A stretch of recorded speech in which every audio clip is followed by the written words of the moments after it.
Hello friends, welcome you all. आज हम vision IAS के 6 जनवरी वाले डेली करंट अफेयर्स डिस्कस करेंगे। हम लोगों ने आपसे सजेशन मांगा था एंड एक्चुअली वो सजेशन इस टॉपिक पर था कि करंट अफेयर्स डेली बेसिस पे कराए जाएं या फिर मंथली कंपाइलेशन। देखो, मंथली कंपाइलेशन जो है वो पीटी 365 के काफ़ी ज़्यादा यूँ कह सकते हो कि सिग्निफिकेंट होंगे, तो मैं पीटी 365 का जो मंथली कंपाइलेशन है उसको अच्छे से करवाऊंगा। बिकॉज आजकल प्रीलिम्स जो है काफ़ी ज़्यादा चैलेंजिंग हो गया है एंड ऐसे में हमें जो टारगेटेड वे में कंसेप्ट क्लियर करने की ज़्यादा ज़रूरत है। एंड अभी अगर हम आपको बताएं तो एक बेस्ट तरीका अपना सकते हो, आप डेली बेसिस पे क्वेश्चंस ज़रूर करो। देखो, इसके दो फायदे हैं। एक तो आप वेल अवेयर होगे कंसेप्ट से। दूसरी इंपॉर्टेंट बात यह है कि आप कोई भी क्वेश्चंस जब करते हो तो आपकी जो माइंड है वो खुलती है और अल्टीमेटली थिंकिंग कैपेसिटी बढ़ती है। तो ऐसे में आप आसानी से कोई भी क्वेश्चंस को धीरे धीरे आपकी आदत बन जाएगी कि आप उसे सॉल्व कर सकते हो। So friends, daily current affairs जो हैं आपकी कंटिन्यू की जाएंगी, लेकिन साथ साथ एक बात मैंने ये भी सोचा है कि जो प्रीवियस ईयर क्वेश्चंस हैं, मेंस की मैं बात कर रहा हूं, उसका एक कंपाइलेशन तैयार किया जाए कि जो भी 5 सालों में क्वेश्चंस आए हैं उसको पीडीएफ वर्जन में आपको प्रोवाइड किए जाएं एंड उस पर डिस्कशन हो। क्योंकि उस पर डिस्कशन होने से ज़्यादा इफेक्टिवनेस हमें कुछ लगता नहीं, क्योंकि वो डायरेक्ट यूपीएससी के द्वारा क्वेश्चंस पूछे गए हैं। हैंस ये जरूरी है कि हम उनके क्वेश्चंस को एनालाइज करें एंड उसको सॉल्व करने का प्रयास करें। और ये टू द पॉइंट मैटर होगा कि एक क्वेश्चंस है और वहाँ पर आपको आंसर्स रहेंगे और उस पर डिस्कशन होगा, तो एक फ्लो भी बनेगा कि हाँ, आंसर राइटिंग कैसे करनी है एंड इंट्रोडक्शन में क्या लिखा जाना चाहिए, कंक्लूजन में क्या लिखा जाना चाहिए। देखो, इंट्रोडक्शन और कंक्लूजन की बहुत ही ज़्यादा चिंता करते हैं व्यक्ति। इंट्रोडक्शन में आपको हमेशा याद रखना है कि 2-3 लाइन का इंट्रोडक्शन होता है, तो आराम से आप या तो डाटा या तो फैक्ट, जैसे इंडिसेस के रिपोर्ट्स आ गए वो डाल दो, है ना। या फिर किसी सोशल इश्यू के बारे में क्वेश्चन आया है तो आपने अगर कोई फैक्ट सुना होगा, कोई कोट सुना होगा, उसे डाल दो। एंड जब हम बात करते हैं कंक्लूजन में, तो कंक्लूजन में जहां तक मुझे लगता है कि जो एसडीजी के 17 गोल्स हैं ना, हालांकि 16 मेन गोल्स हैं, उसको उठा के कंक्लूजन में डालना चाहिए, सो दैट एक फ्लो बने। जो भी आपके क्वेश्चंस को देखे, आंसर्स को देखे, वो एक फ्लो बने कि भाई साहब हाँ, आगे की जो रणनीति है वो क्या होनी चाहिए।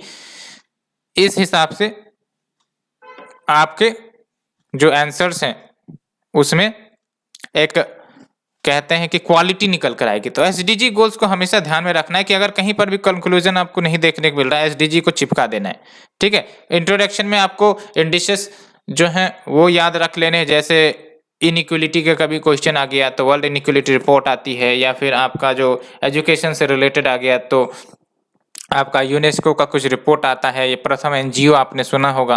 तो थोड़ा सा इस वे में अगर प्रिपरेशन हो तो और अच्छी बात है। बॉडी में देख लो, पॉइंटर्स ही लिखने पड़ते हैं। पॉइंटर्स आप यहाँ से भी, जो मैं आपको डेली बेसिस पे प्रोवाइड करता हूँ, वहाँ से भी आप पॉइंटर्स निकाल ही सकते हो।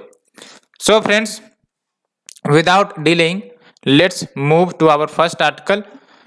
50 cheetah to be introduce in India in the next 5 years. तो अगले 5 सालों में 50 चीता को इंट्रोड्यूस करने वाले हैं भारत में। वैसे चीता के बारे में आपको पता है, लंबे समय से बात चलती रही है कि इसको इंट्रोड्यूस किया जाए। एंड सबसे पहले हम सिलेबस की बात करते हैं। आपको तो सिलेबस याद हो भी गया होगा, कंजर्वेशन, एनवायरमेंटल प्रोटेक्शन, डिग्रेडेशन, इसके अंतर्गत आएगा, ठीक है। तो बेसिकली हुआ ये कि 19th meeting national tiger conservation authority की हुई और वहीं पर action plan for introduction of चीता इन इंडिया ये लॉन्च किया गया। और इसी एक्शन प्लान में बात की गई कि 50 चीता अगले 5 सालों में इंट्रोड्यूस किया जाए। फर्दर डिटेल्स की अगर हम बात करें तो ये कही जा रही है कि जो चीता कंजर्वेशन है वो एक प्रकार से एनटीसीए यानी कि नेशनल टाइगर कंजर्वेशन अथॉरिटी के मैंडेट का एक हिस्सा बन जाए। एंड ये जो आपका प्रोजेक्ट टाइगर स्कीम है उसके तहत फंडिंग भी चीता कंजर्वेशन के लिए मिले by the ministry of environment, forest and climate change. तो आपको पता होगा कि एनटीसीए क्या है, टाइगर कंजर्वेशन के मैटर को डील करता है, लेकिन यहाँ पर रिकमेंड की जा रही है कि जो चीता कंजर्वेशन है वो एनटीसीए के मैंडेट का हिस्सा बन जाए और ये चीता कंजर्वेशन के लिए भी कार्य करे। ठीक है। और अगर हम बात करें चीता की, जो प्रीलिम्स के लिए काफी इंपॉर्टेंट है, एक तो आता है आपका एशियाटिक चीता और दूसरा आता है अफ्रीकन चीता। इसके बारे में तो आपने सुना ही होगा। तो जो एशियाटिक चीता है ये एक प्रकार से हम कह सकते हैं भारत में तो एक्सटिंक्ट हो गया है। एक्सटिंक्ट कब हुआ? 1952 में। क्यों हुआ? Because over hunting and loss of habitat के कारण। एंड ये कार्निवोर एनिमल है, आपको भी पता है। तो Asiatic cheetah is the only large carnivore to have gone extinct in India in 1952। क्यों? Over hunting and loss of habitat. तो इसका मतलब अगर बायोडायवर्सिटी पर कोई भी क्वेश्चन आएगी कि क्यों बायोडायवर्सिटी डिग्रेड हो रही है या फिर कोई एनिमल क्यों एक्सटिंक्ट हो रहे हैं, तो हमेशा जनरल कारण तो यही रहेंगे, over hunting and loss of habitat. ठीक है, दो कारण तो आपको मिल गए। अब देखो, लगभग 8 से 12 अफ्रीकन चीता साउथ अफ्रीका से, नामीबिया से, बोत्सवाना से इसको ट्रांसलोकेट किए जाएंगे। कहां पर?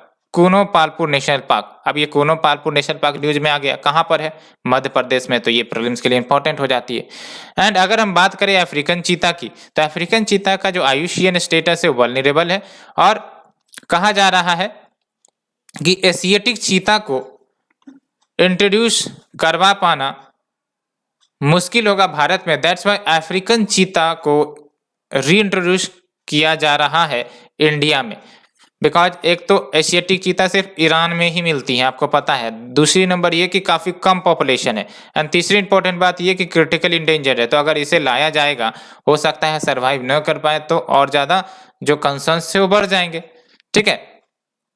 और आप देख सकते हो जो आपका एशियाटिक चीता है ये आपको अच्छे से याद रखना, सिर्फ और सिर्फ ईरान में मिलते हैं। ठीक है। और अगर हम बात करें बेनिफिट्स ऑफ ट्रांसलोकेशन, तो ट्रांसलोकेशन के क्या बेनिफिट होंगे? तो पहली बात तो ये है कि लोकल कम्युनिटी लाइवलीहुड्स में इन्हांसमेंट देखने को मिलेगा। कैसे? इको टूरिज्म प्रोस्पेक्ट, अब व्यक्ति आएंगे, टूरिज्म बढ़ेगा, तो अल्टीमेटली रेवेन्यू भी बढ़ेगी। तो it will enhance the local community livelihood. And दूसरी इंपॉर्टेंट बात यह है कि ये जो री इंट्रोडक्शन प्लान है जिसके तहत ये जो एपेक्स प्रेडेटर है, प्रेडेटर यानी कि जैसे आपका ये चीता हो गया, ठीक है। तो बेसिकली ये जो एपेक्स प्रेडेटर है ये बेनिफिट इस सेंस में प्रोवाइड करेंगे कि वहां के जो हैबिटेट हैं या फिर जो इकोसिस्टम है उसको इम्प्रूव करने का प्रयास करेगा। बिकॉज आपको ही पता है कि जैसे कोई इकोसिस्टम है, इकोसिस्टम में आपको ही पता है डिफरेंट प्रकार के स्पीसीज होते हैं। हर एक स्पीसीज का रोल होता है इकोसिस्टम को मेंटेन करने के लिए। अब फॉर एग्जांपल अगर हम बात करें हाथी की, तो हाथी आप समझ सकते हो कि एक प्रकार से अम्ब्रेला स्पीसीज मान सकते हो जो उस इकोसिस्टम को प्रोटेक्ट करता है। साथ ही साथ दूसरे जो ऑर्गेनिज्म रहते हैं उस इकोसिस्टम में उसको भी मदद करता है टू सर्वाइव। तो एक के साथ दूसरे का लिंकेजेस है। तो that's why it will help improving the habitat और इवन एन इकोसिस्टम, जहां पर भी इसे इंट्रोड्यूस किया जाएगा। नेक्स्ट सिग्निफिकेंस की बात करें तो ये आपको ऑफर करता है prospect of housing for large fields of India, जैसे टाइगर, लायन, लेपर्ड, चीता। अब ये सब को एग्जिस्ट कर सकते हैं बिकॉज पास्ट में भी ये को एग्जिस्ट करते थे। तो it offer the prospect of housing of 4 large fields of India, जैसे टाइगर, लायन, लेपर्ड एंड चीता। अन्य क्या डेवलपमेंट्स देखने को मिले हैं 19th मीटिंग ऑफ एनसीटीए? तो एक तो वाटर एटलस रिलीज किया गया है और ये जो वाटर एटलस है क्या करेगा, सारे वाटर बॉडीज को मैप करेगा जो भी water body tiger bearing areas में मौजूद है। और देख सकते हो लगभग 35 रिवर्स ओरिजिनेट करते हैं फ्रॉम दीज एरियाज, जो वाटर सिक्योरिटी के लिए काफी क्रूशियल है। दूसरी डेवलपमेंट की बात करें तो 14 टाइगर रिजर्व्स को एक्रीडेट किया गया है under the conservation assured tiger standard. CATS के बारे में आपने जाना भी होगा, है ना। 14 टाइगर रिजर्व अब जो है आपका CATS के एक्रीडेशन के अंतर्गत आ गए हैं एंड NTCA प्रयास में है कि अन्य टाइगर रिजर्व्स को भी इस कैटेगरी में जल्द से जल्द डाला जाए। और क्या है आपका ये CATS या फिर कंजर्वेशन एज्यूर्ड टाइगर स्टैंडर्ड? एक प्रकार से ये क्राइटेरिया है जो अलाउ करती है किसी भी टाइगर साइट्स को, टाइगर जहां पर रहते हैं, टाइगर हैबिटेट कि चेक किया जा सकता है कि यहाँ पर जो भी आपके तरीके या स्टेप्स लिए जा रहे हैं for the conservation of the tiger वो ग्लोबल प्रैक्टिसेस के अनुसार है या नहीं है, उसमें क्या वीकनेस है। तो ये सब आपका CATS प्रोवाइड करता है, conservation assured tiger standard. And आप देख सकते हैं इंडिया का जो टाइगर पॉपुलेशन है अभी फिलहाल कितना है, 2967 एंड लगभग 70% जो टाइगर पॉपुलेशन है पूरे वर्ल्ड का वो भारत में ही है एंड लगभग 51 टाइगर रिजर्व्स में स्प्रेडेड है इन द 18 स्टेट्स। तो ये हमने आर्टिकल नंबर 1 डिटेल्स के डिस्कस किया friends. Let's move to the second article, Unnat Jyoti by affordable LEDs for all scheme complete 7 year. तो ये जो उजाला स्कीम है ये 7 साल इनके पूरे हो चुके हैं। तो अगर हम बात करते हैं उजाला स्कीम की, तो ये लॉन्च की गई है किसके द्वारा, 2015 में लॉन्च की गई थी मिनिस्ट्री ऑफ पावर के द्वारा। तो इसका एक प्रकार से क्रिटिकल इवेल्युएशन किया जाएगा कि क्या जो अचीवमेंट्स रही हैं, तो इसको अचीवमेंट्स में हम 2 भाग में बांटेंगे, एक तो क्वालिटेटिव अचीवमेंट, एक है क्वांटिटेटिव अचीवमेंट, ठीक है। तो लेट्स डिस्कस, बट इससे पहले हम सिलेबस को ध्यान में रखते हैं और सिलेबस की तरफ जाते हैं। तो देख सकते हो जब हम बात करें सिलेबस की, तो mechanism, laws, institutions, bodies constituted for the protection and betterment of this vulnerable section इसके अंतर्गत आएंगी। तो ये जो है आपका मिनिस्ट्री ऑफ पावर के द्वारा 2015 में लॉन्च किया गया था, ठीक है। एंड आपको हमेशा याद रखने के भी हमने वल्नरेबल सेक्शंस के लिए बात की। तो आप देख सकते हैं उजाला स्कीम है, तो उजाला स्कीम आपको ध्यान में रखनी है, ठीक है। तो जो आपका एनर्जी इफिशिएंसी सर्विस लिमिटेड है जो मिनिस्ट्री ऑफ पावर के अंतर्गत आती है वो है इम्प्लीमेंटिंग एजेंसी उजाला की, ठीक है। ये प्रीलिम्स के लिए इंपॉर्टेंट है। एंड उजाला स्कीम के तहत क्या होता है, LED bulbs, LED tubelights, energy efficient fans, ये सब प्रोवाइड किए जाते हैं किन्हें, डोमेस्टिक कंज्यूमर्स को, सो दैट ये जो कन्वेंशनल एंड इनएफिशिएंट वेरिएंट पहले लोग इस्तेमाल करते थे, पहले आप सुनते होगे 100 वाट का बल्ब जलाया जाता था, ठीक है। अब क्या हुआ, अब LED बल्ब आती है।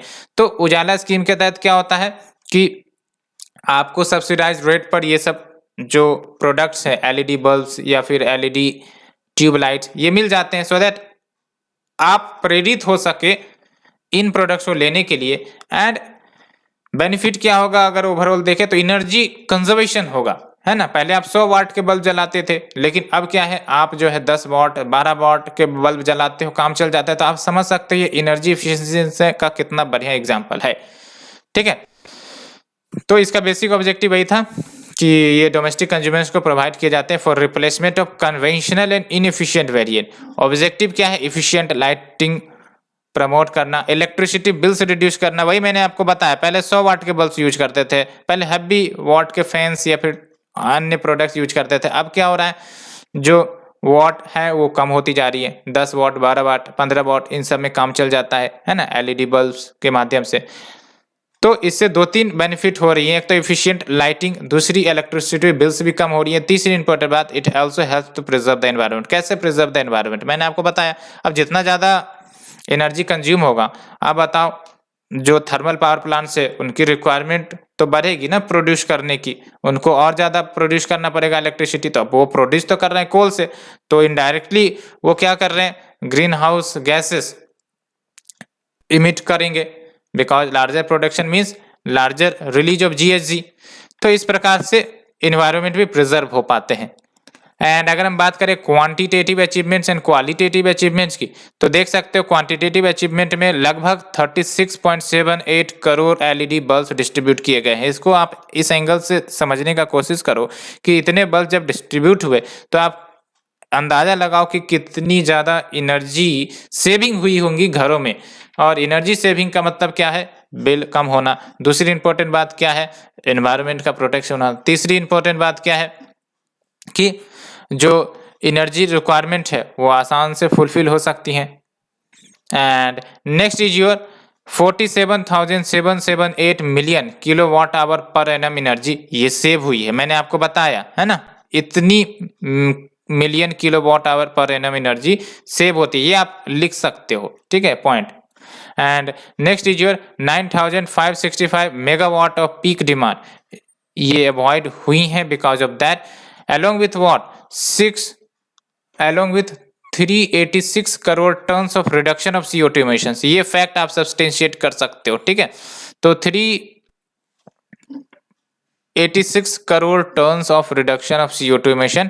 एंड नेक्स्ट इज योर कि जो कॉस्ट है एलईडी बल्ब का वो आप देख सकते हो 85% से कम हुआ है ना।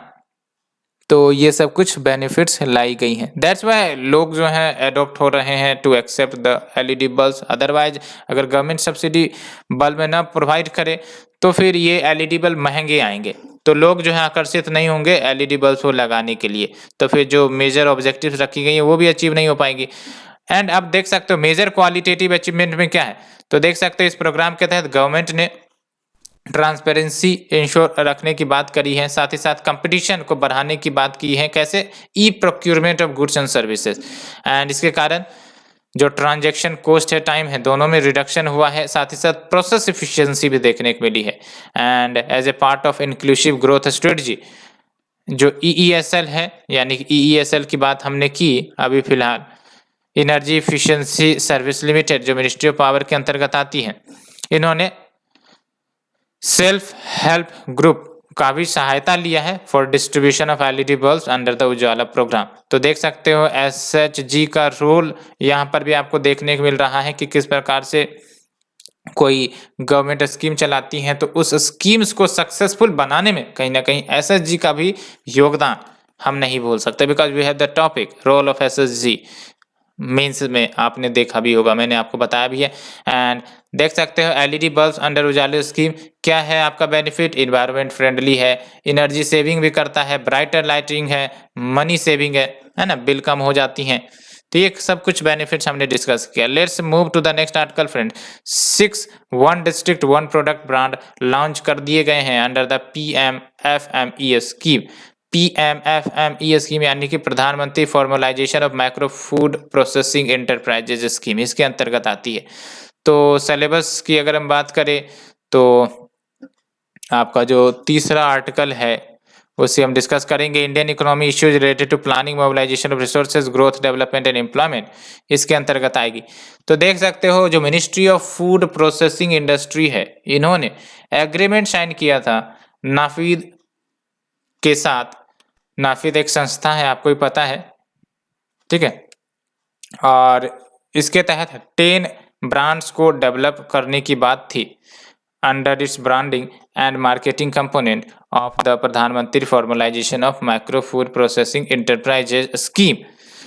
तो इसमें से जो 6 ब्रांड्स है, जिसमें एक आप देख सकते हो अमृत पहल, ये गुरुग्राम हरियाणा का है, कोरी गोल्ड ये कोटा राजस्थान का है, काश्मीरी मंत्र कुलगाम जम्मू एंड कश्मीर का है, मधु मंत्र सहारनपुर यूपी का है, सोमदना थाने महाराष्ट्र का है, and whole wheat cookies of Delhi bakes Delhi का है।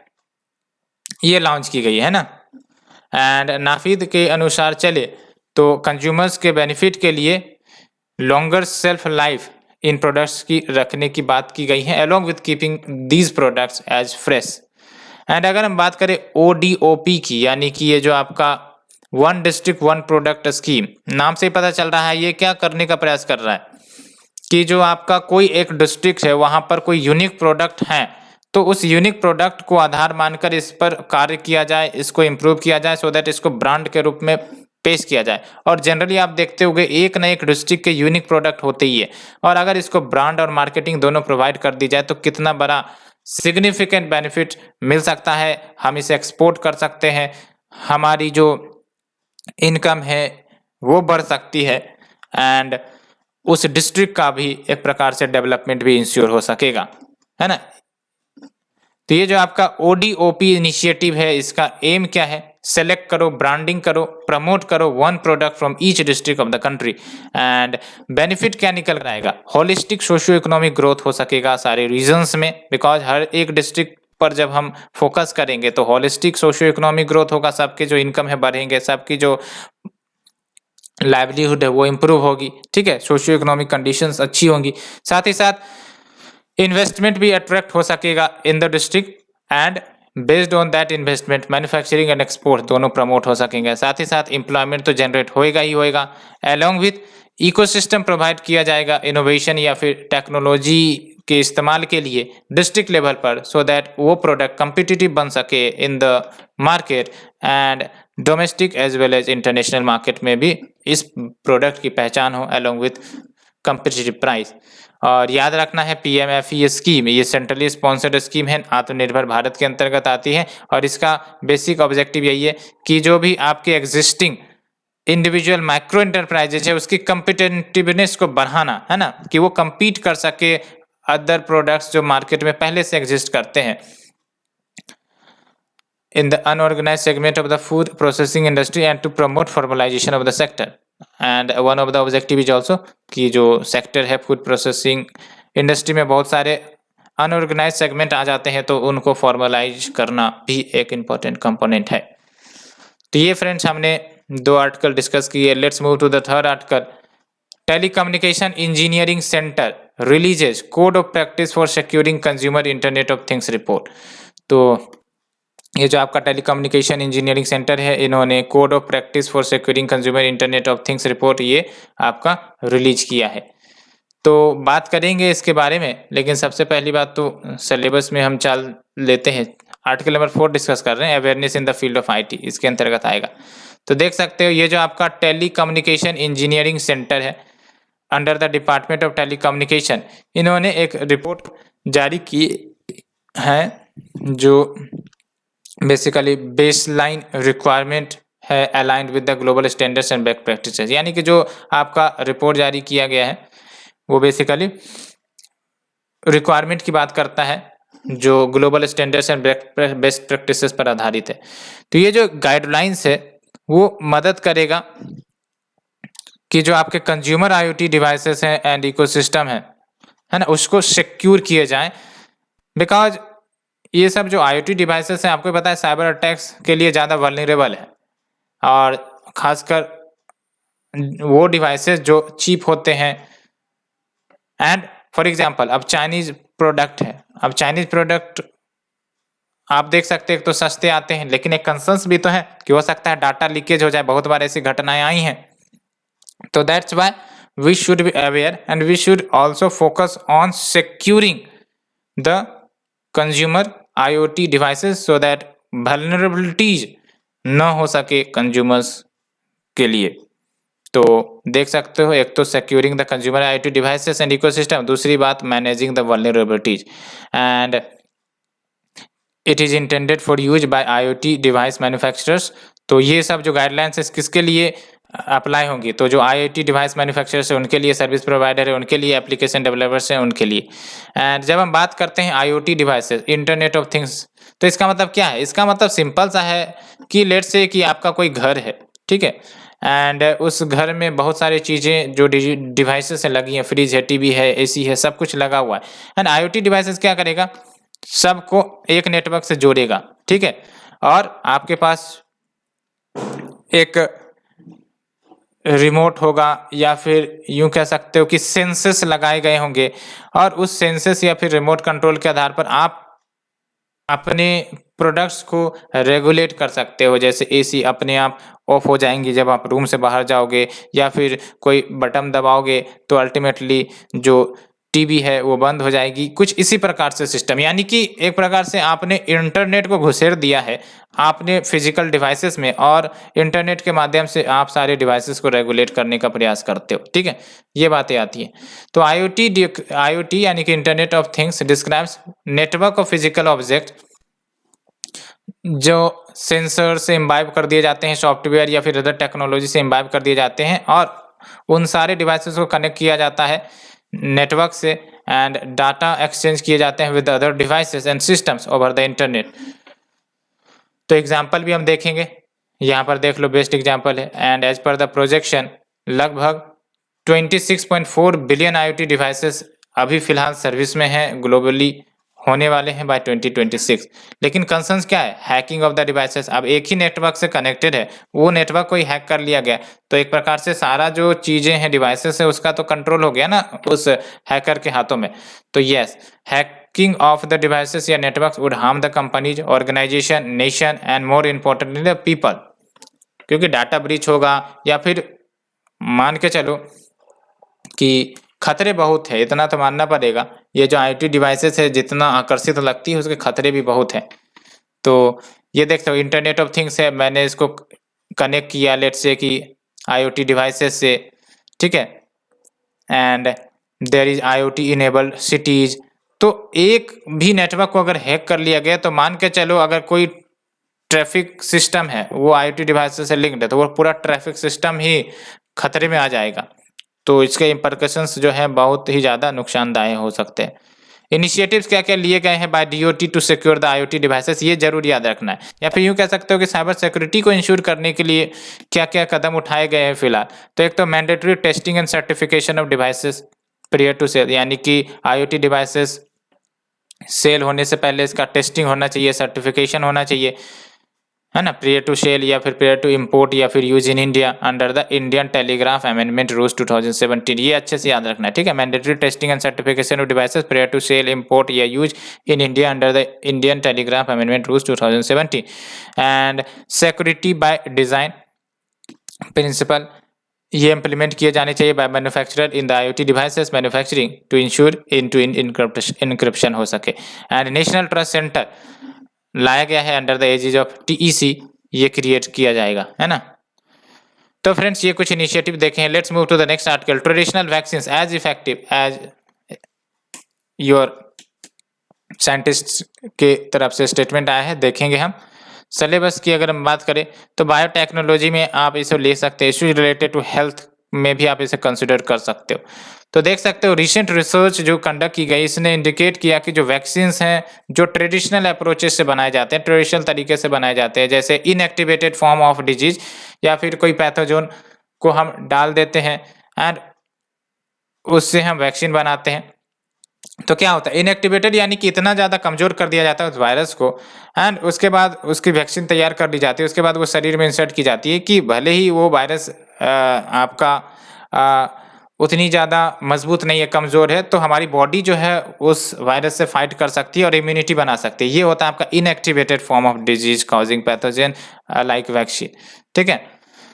एंड कहा जाता है कि ये जो है just as effective as the modern approaches of mRNA। Modern में क्या होता है, हम उनके जीन्स को बेसिकली मॉडिफाई करके जो है वो वैक्सीन बनाते हैं। हम अभी कंपैरिजन करेंगे तो mRNA या DNA बेस्ड वैक्सीन का एग्जांपल जाइकोव डी है।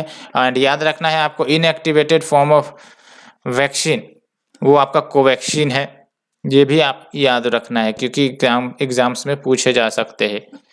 तो traditional versus modern vaccine approaches की अगर हम बात करें तो जो ट्रेडिशनल वैक्सीन है इसमें मैंने आपको बताया inactivated part of the pathogen, है ना, जैसे कोई वायरस है, बैक्टीरिया है, उसके वीकर फॉर्म को ले लिया जाता है और फिर उससे वैक्सीन निकाली जाती है और वो हमारे बॉडी में एंटीजेंस की तरह इंटर करते हैं और इम्यून रिस्पॉन्स तैयार करते हैं। बिकॉज जब वो वायरस कमजोर रहेगा तो वो हमारी बॉडी तो ताकतवर है इम्यून के रिस्पॉन्स में और इम्यूनिटी डेवलप कर देंगे, उस वायरस को हरा भी देगा या और साथ ही साथ इम्यूनिटी भी बन जाएगी। लेकिन अगर हम बात करें न्यूअर टेक्नोलॉजी जैसे mRNA या फिर DNA वैक्सीन, इसमें मॉडिफाइड जीन्स होते हैं जो बॉडी के सेल्स का इस्तेमाल करते हैं to make the immune system triggering against the antigen. And ये जो आपका न्यूअर टेक्नोलॉजी है इसके क्या कुछ सिग्निफिकेंस है, तो कहा जाता है कि ये क्विकर है, मोर कस्टमाइजेबल है to make the vaccines for several pathogen in the future.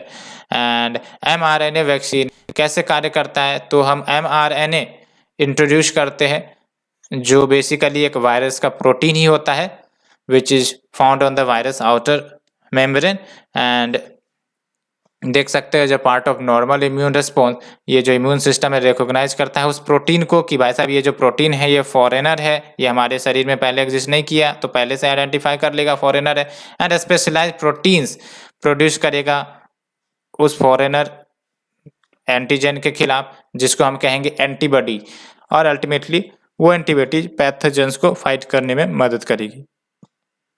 लेकिन देख सकते हो when it comes to efficacy of the vaccine, similar result दोनों ने दिखाए हैं। तो mRNA या फिर मैसेंजर RNA की बात करें तो क्या है, मॉलिक्यूल्स है जो जेनेटिक इंफॉर्मेशन किसी जीवित चीजों की कैरी करता है, एंड अल्टीमेटली इसी का इस्तेमाल किया जाता है प्रोटीन्स बनाने के लिए। And for example they carry the information from the DNA in the nucleus of the cell to the cytoplasm, जहां पर प्रोटीन्स बनाए जाते हैं। ठीक है, तो mRNA के बारे में थोड़ा सा पता आपको होना चाहिए। अब बात करते हैं how is PM security plan. तो आपने देखा कि कुछ रिसेंट टाइम से, तो हमें पॉलिटिक्स में तो एंटर करना नहीं है, हमें बस ये ध्यान रखना है कि जो इश्यू आ रहा है वो हमारे पर्सपेक्टिव से क्या इम्पोर्टेंट है। तो हमारे पर्सपेक्टिव से इम्पोर्टेंट ये है कि प्राइम मिनिस्टर की जो सिक्योरिटी है वो कैसे प्लान की जाती है, इस पर हमें फोकस करना है। ठीक है, तो सिलेबस की अगर हम बात करें तो देख सकते हो ये जो आपका आर्टिकल नंबर 6 है वो कवर होगा आपका statutory, regulatory and various quasi judicial bodies, quasi judicial नहीं स्टेटूटरी में ही आपका आ जाएगा।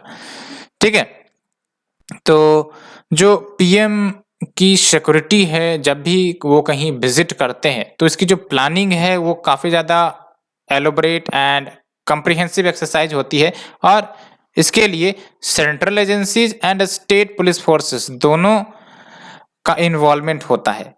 ठीक है, एंड ब्रॉड गाइडलाइंस भी इश्यू की जाती हैं इसके तहत in the special protection group blue book. तो ये ब्लू बुक याद रखना, blue book sometimes scene is associated with what, तो स्पेशल प्रोटेक्शन ग्रुप की ये ब्लू बुक है जिसमें गाइडलाइन दी जाती है कि कैसे या किस प्रकार से जो आपके प्लानिंग है सिक्योरिटी की वो इंश्योर की जाएंगी। और याद रखना है SPG यानी कि ये जो आपके स्पेशल प्रोटेक्शन ग्रुप है only provides proximate security to the PM। Proximate security SPG के बारे में आप जानते ही होंगे, जो PM के आसपास रहते हैं, आपने देखा होगा। ठीक है, एंड देख सकते हो जब कभी PM ट्रेवल करते हैं कोई भी राज्य में तो याद रखना है आपको रेस्पॉन्सिबिलिटी होती है किसकी, स्टेट पुलिस की, कि वो ओवरऑल सिक्योरिटी जो PM की हैं वो प्रोवाइड करें।